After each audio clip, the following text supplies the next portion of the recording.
Hello friends, welcome to Lukshika Samayal. நீங்க நம்ம சேனலை first time பார்க்கறீங்கன்னா மறக்காம Lukshika Samayala subscribe பண்ணிக்கோங்க. வீடியோவை skip பண்ணாம பாருங்க. இன்னைக்கு நம்ம வீடியோவுல ரொம்பவே சூப்பரான வாயில வெச்சோன கரையற மாதிரி ஒரு ஸ்வீட் ரெசிபி தாங்க பார்க்க போறோம். இது செய்யறதுக்கு ரெண்டு ingredients இருந்தா போதும். நம்ம எல்லாருக்கும் பிடிச்ச பால்கோவா தாங்க. வாங்க எப்படி செய்யறதுன்னு பார்க்கலாம். First அதுக்கு நான் 1 லிட்டர் full cream milk எடுத்துர்க்கேன்.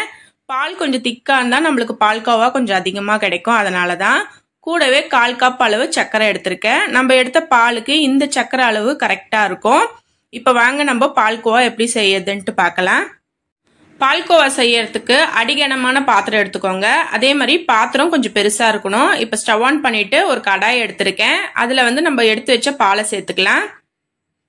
பாலை சேர்த்துட்டு ஸ்டவ் ஹை ஃப்ளேம்லயே இருக்கட்டும். நம்ம நார்மலா கொதி விடுவோம்ல, ஒரு கொதி வரட்டும். இப்ப பாருங்க ஒரு கொதி வந்துருச்சு. நம்ம ஸ்டவ்வை சிம்ல வச்சிடணும். சிம்ல வச்சு ஒரு கரண்டில நல்லா கலந்து விட்டுட்டே இருங்க. நம்ம அடியில இருந்து கலந்து விடணும், இல்லைன்னா அடி பிடிச்ச மாதிரி ஆயிடும். அதே மாதிரி சைட்லயும் இந்த மாதிரி எடுத்து எடுத்து உள்ள விடணும். ஆடை அடியில தங்கக்கூடாது, ஓரத்துலயும் தங்கக்கூடாது. நம்ம இந்த மாதிரி கலந்து விட்டுட்டே இருக்கும் போதுதான் பால் நல்லா திக்னஸ் கொடுக்கும். இப்போ ஒரு 10 நிமிஷம் ஆயிருக்கு பாருங்க. பால் கால்வாசி குறைஞ்சிருக்கு. இந்த பால்கோவா ரெடி ஆகிறதுக்கு 40ல இருந்து 45 நிமிஷம் ஆகுங்க.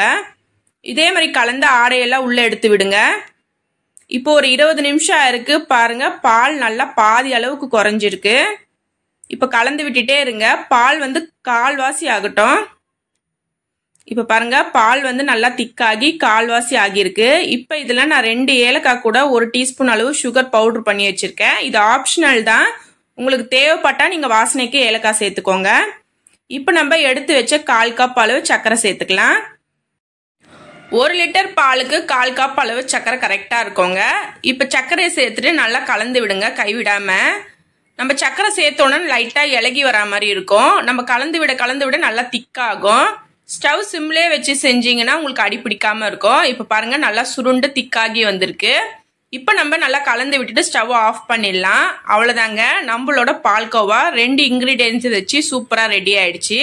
கண்டிப்பா நீங்களும் ட்ரை பண்ணி பாருங்க. கடையில அதிக காசு கொடுத்து வாங்காம வீட்லயே இந்த மாதிரி செஞ்சு பாருங்க. செஞ்சு பார்த்துட்டு எப்படி இருக்குன்னு எனக்கு கீழே கமெண்ட் செக்ஷன்ல சொல்லுங்க.